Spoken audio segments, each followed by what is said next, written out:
Vinayaka temple చూసాక పాండిచ్చేరి గురించి నా ఒపీనియన్ అయితే మారిపోయింది. అరుణాచలం దర్శనం కంప్లీట్ అయ్యాక పాండిచ్చేరి జర్నీ స్టార్ట్ చేసాం. రీచ్ అయ్యి హెరిటేజ్ స్టేలో చెక్ఇన్ చేసి స్కూటీ రెంట్కి తీసుకున్నాం.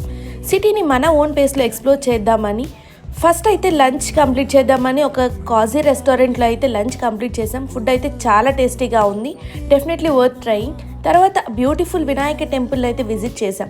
ఆ టెంపుల్ ఆర్కిటెక్చర్ చూస్తే మైండ్ బ్లోయింగ్ అనిపించింది. నేను ఇప్పటి వరకు అంత బ్యూటిఫుల్ వినాయక టెంపుల్ అయితే చూడలేదు. నైట్ సిటీ స్ట్రీట్స్ని ఎక్స్ప్లోర్ చేస్తూ లోకల్ ఫుడ్ స్టాల్స్ని చూస్తుంటే వుడ్ ఫైర్డ్ ఓవెన్లో ఫ్రెష్గా బేక్ చేస్తున్న పిజ్జా మా అటెన్షన్ని గ్రాప్ చేసింది. వెంటనే ట్రై చేసాం. Smoky flavour, soft crust, taste అయితే నెక్స్ట్ లెవెల్ ఉంది. అలాంటి డెలిషియస్ ఫుడ్ అండ్ బ్యూటిఫుల్ మెమరీస్తో పాండిచ్చేరి డే 1ని అయితే మెమరబుల్గా ఫినిష్ చేసాం. Stay tune for day 2 of Pondicherry.